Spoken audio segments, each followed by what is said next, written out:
Hey, this is Blighted Pine Books, and today we're going to be taking a look at David Foster Wallace's A Supposedly Fun Thing I'll Never Do Again. All right, so this is, of course, a book of essays, nonfiction essays, published in 1997, 1 year after David Foster Wallace's most famous Infinite Jest, though not all of the essays were written in 1997. In fact, many of them were written quite earlier. So I decided to read this book because, for some reason, I am going to read everything David Foster Wallace has written. I started with Infinite Jest, and then I read his book of short stories titled Oblivion, his book of essays titled Consider the Lobster, and then this year I read his first work of fiction, which was like his undergraduate thesis titled The Broom of the System. I haven't yet read his final novel, Pale King, or his book of essays, Girl with Curious Hair.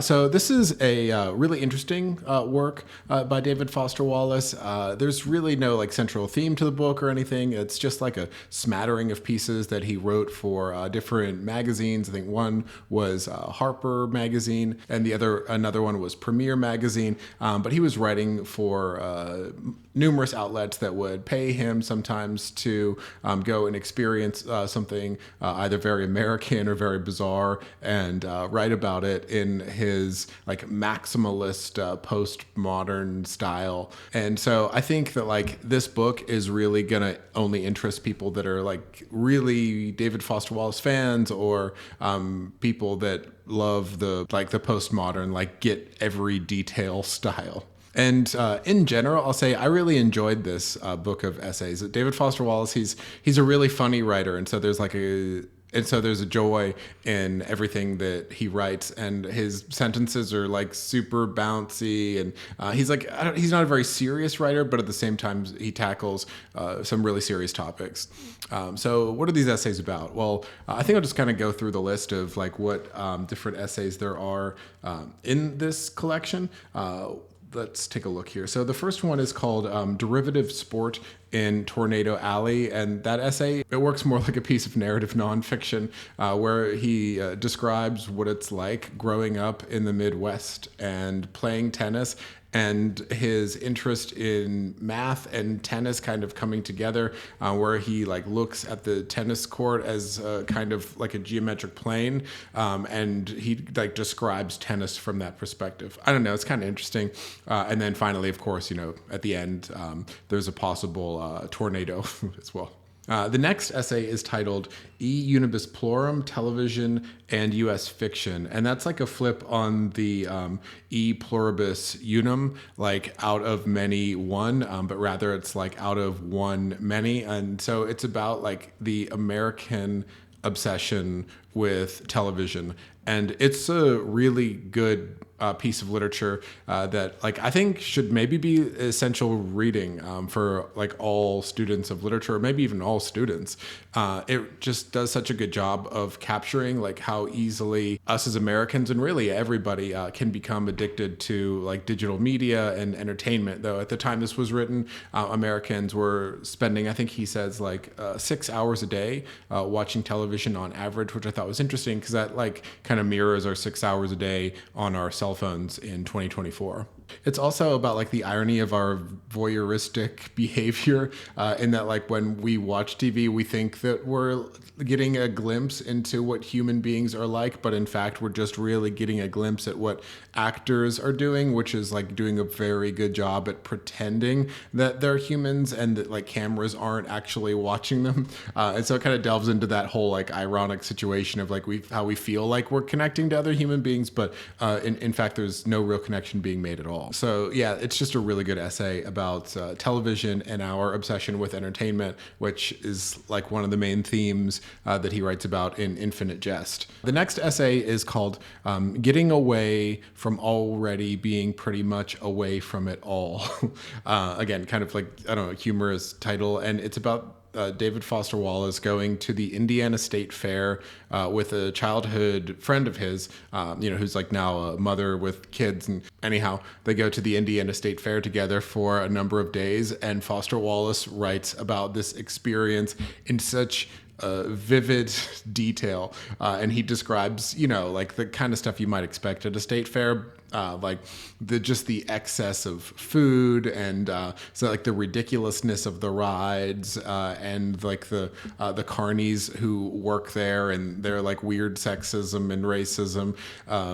He describes the culture of the Midwest, which I thought was really cool. And maybe my favorite thing about this essay is that he describes how like people in the city, when they want to like get away from it all, they obviously go to the countryside, and they seek solitude. Whereas people in the Midwest, they spend so much time isolated and far away from one another, that when it comes time for them to get a break, they want to gather together. And so it's kind of cool. Like there's like always underneath David Foster Wallace's like cynical, witty irony is always something like really heartfelt. And I think that like at the heart of this essay, it's like a celebration of Midwestern culture, but at the same time, an observation of like the massive American excesses too.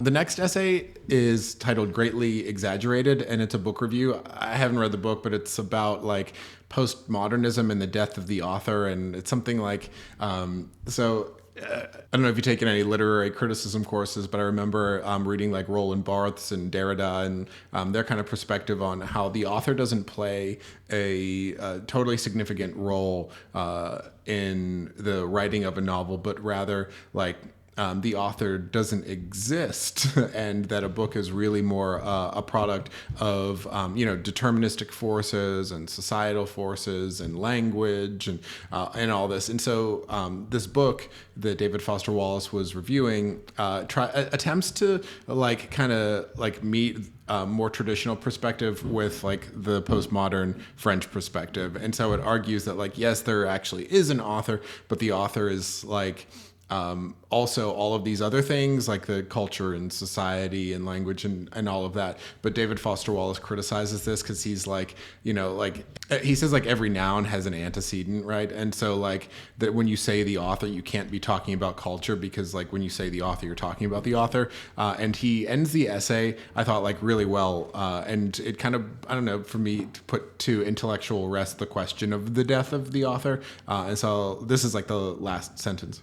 As William Anti-Death Gas observes in Habitations of the Word, critics can try to erase or overdefine the author into an anonymity for all sorts of technical, political, or philosophical reasons, and this anonymity may mean many things, but one thing which it cannot mean is that no one did it. Right. So yeah, interesting essay, I thought. The next essay is maybe it's my favorite. I think it's my favorite in the collection. It's called David Lynch Loses His Head, and it's about an experience that David Foster Wallace had on the set of the film Lost Highway.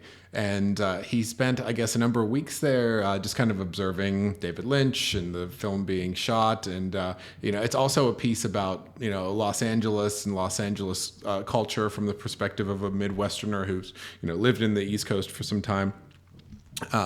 And it's just about kind of David Lynch, but also about film. There's one scene where he talks about like his awakening as a writer after him and a group of friends went to see the film Blue Velvet.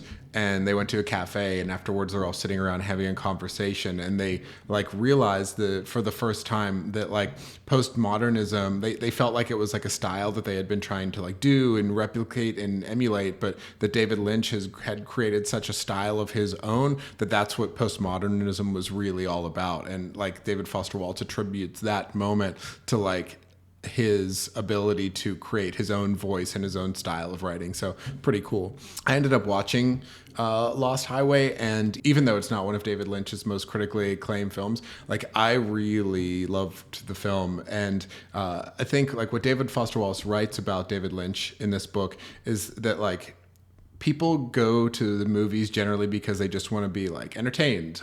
They want an escape from their daily routine, and even if they're watching something tragic, it's not going to make them like introspect too heavily, perhaps. But David Lynch does the complete opposite, and so he writes about how David Lynch has like this weird ability to access the unconscious mind. and that when you go to the theater to see a David Lynch film, it's almost like you're paying to suffer, is the way that Foster Wallace puts it. But it's like that what David Lynch is doing with film is just so different from what everybody else is doing, but somehow he really makes it work. And so it's really an essay about like how David Lynch operates as an artist. The next essay is probably my least favorite, and it has a quite long title. It is titled Player Michael Joyce's Professional Artistry as a Paradigm of Certain Stuff About Choice, Freedom, Discipline, Joy, Grotesquerie, and Human Completeness. And like, it's an essay about Michael Joyce, who is a very, very good tennis player, but like not to the level of players like Andre Agassi, who is surprising. David Foster Wallace really does not like Andre Agassi. And it's about Michael Joyce as a person, and it's about his character. And I don't know, like just at the end, the essay, I wasn't quite convinced that like Michael Joyce was this, the hero that Foster Wallace was making him out to be. There was something like, I guess very stoic that David Foster Wallace appreciated about Michael Joyce. But it was an interesting glimpse into what it's like to attend one of these qualifying tennis competitions in like the top 100, and kind of like what differentiates a top 5 player from maybe like the 15th best player. So I don't know. It was kind of a cool exploration into that, and like just hanging out with David Foster Wallace as he walks around this Canadian tennis tournament. And then the last essay is probably the most famous essay. I saw that there's a Simpsons episode where they kind of they take the original David Foster Wallace essay and then like manipulate it, because this essay is about David Foster Wallace 7 days on a cruise ship and how he discovers total despair in this experience. And the Simpsons have an essay called, what is it, like a supposedly fun thing that Bart will never do again. But Bart is actually really enjoying the cruise ship, and so he plays a movie about a plague that's spreading, and this was made in like 2012, and so the ship cannot disembark due to the plague that is supposedly spreading on land. So anyhow, it's a fairly famous essay, and even I saw a video of like Jordan Peterson, like a younger, more sane Jordan Peterson, talking about this essay and how much he enjoyed reading it. And I don't even think Peterson knew Foster Wallace at all. I think just this essay. And so this essay was originally called Shipping Out in Esquire magazine, and it's about, again, Foster Wallace on a cruise ship that was titled, I think, the MV Zenith, which he renames the MV Nadir, because that's like the the kind of narrative direction that this essay takes. And so he's on this cruise ship for 7 nights in the Caribbean, and there's all these just like strange events that happen that he describes again in like his super maximalist style.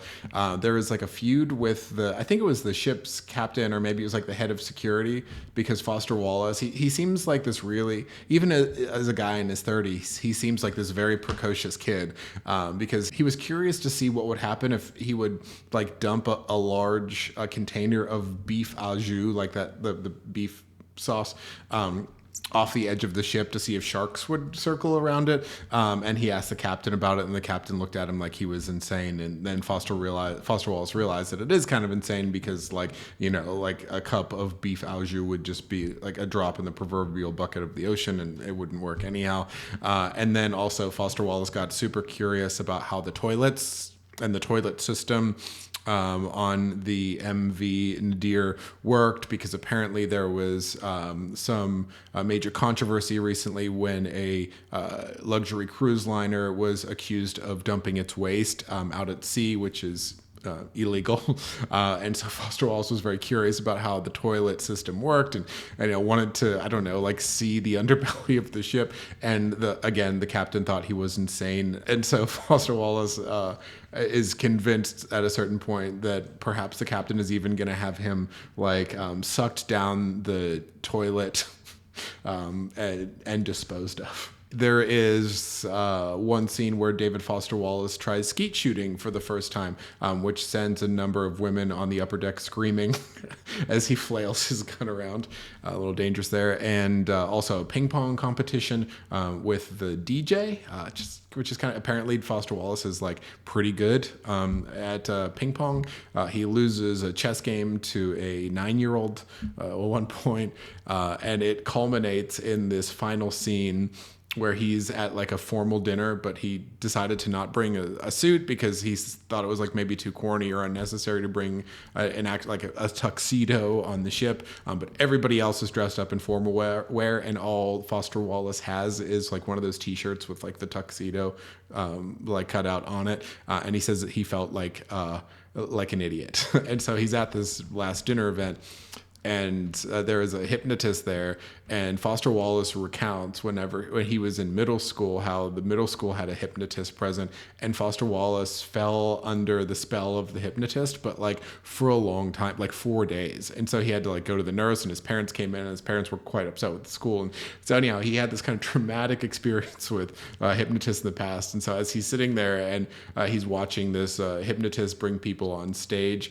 and he has like one group dancing around on the stage. I think they're doing the flamenco dance, and when the hypnotist makes a certain noise, they all start screaming, "Mommy, I want a wee wee."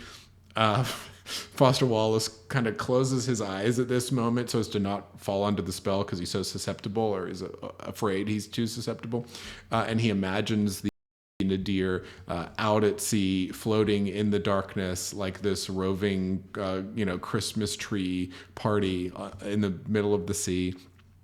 And like just the absurdity of all of these events, the skeet shooting, the chess game, the formal dinners, the feud with the captain, the toilet system, just all of this sends him into a state of despair, and he spends his final 2 days alone in his room, unwilling to attend any other events. So yeah, those are the essays. They're all I would say they're all very entertaining, very funny. Some are better than others, but I think what I liked most about reading this book of essays is that it really stripped away any of like the preconceived, like the genius notions that so many get about Foster Wallace. Like, yeah, he's a really smart guy, but I think what makes him really impressive is just how much he writes, and like, even though this final essay, a supposedly fun thing, it's 100 pages long. It's a long essay about being on a ship. He said that he filled so many notebooks with his thoughts about this experience that I'm sure he trashed most of it and dwindled it down to what is seen in this text. And so I think what really impressed me wasn't like that, Foster Wallace is some sort of literary genius, but rather he was just like a really hardworking guy. And I do think you get a sense for what he's like as a person. And he's a person who's, I don't know, he's not perfect. He does some things in this book that you're like, what? There's like one scene on the MV Nadir when he notes like the staircase and how it's mirrored and how you can look up girls' skirts, and you're like, ooh, buddy, you're like in your 30s. So there are some moments like that where you're like, okay, he's an imperfect individual who is just like has a very curious eye for the world, and he really wants to experience everything from ping pong to skeet shooting, to dumping au jus off the side of a boat. He's a hyper curious individual, and so I think that's what makes him like such a good writer. Is he's very observant, he's very curious, and he also just has a knack with words. So let's take a look. I decided to maybe just like take a look at 2 quotes in this book just to kind of, I don't know, pick out some examples of his writing style. And the first one is from the essay, Getting Away from Already Being Pretty Much Away from It All. And this is the scene where him and his childhood friend are touring this facility where all of the pigs are kept. And there's this one pig that's like screaming. And he just describes it so well. He says, "But now one of the butterscotch-colored swine is screaming. Distressed swine scream. The sound is both human and inhuman, enough to make your hair stand. You can hear this one distressed swine all the way across the barn. The professional swine men ignore the pig, but we fuss on forever. Native companion, That's his childhood friend, making concerned baby talk sounds until I shush her. The pig's sides are heaving. It's sitting up like a dog with its front legs quivering, screaming horribly. The pig's keeper is nowhere in sight. A small sign on its pen says it's a Hampshire swine. It's having respiratory trouble, clearly. I'm guessing it inhaled either sawdust or excrement, or else maybe it's just had it with the smell in here. Its front legs now buckle, so it's on its side spasming. Whenever it can get enough breath together, it screams. It's unendurable, but none of the AG professionals comes vaulting over the pens to administer anything, aid or anything. Native Companion and I are literally wringing our hands in sympathy. We both make plangent little noises at the pig. Native Companion tells me to go get somebody instead of standing there with my thumb up my butt. I feel enormous stress, nauseous smells, impotent sympathy, plus we're behind schedule. And then he kind of like goes on to talk about how like the irony of the fact that that morning he ate bacon, and how like they have this huge amount of sympathy for this screaming swine, but he's not looking at it from the perspective of the farmers who have to provide bacon to the entire nation. And so they really just, like they can't take the time to have that degree of sympathy. And so he like notes the absurdity of his own perspective. And that's one thing that I like that Foster Wallace does, is that he's like also very hyper critical. And so like everything that he's critical of is looked at least through a couple different lenses to see what the truth is. And then there's this is just a short passage. This is from the beginning of a supposedly fun thing I'll never do again, about the cruise ship essay. And he's talking about just like all of the things he's seen. He like lists all of the things that he's seen. And this is just like one example. He says, I've seen a lot of really big white ships. I have seen schools of little fish with fins that glow. I have seen a toupee on a 13-year-old boy. The glowing fish like to swarm between our hull and cement of the pier whenever we docked.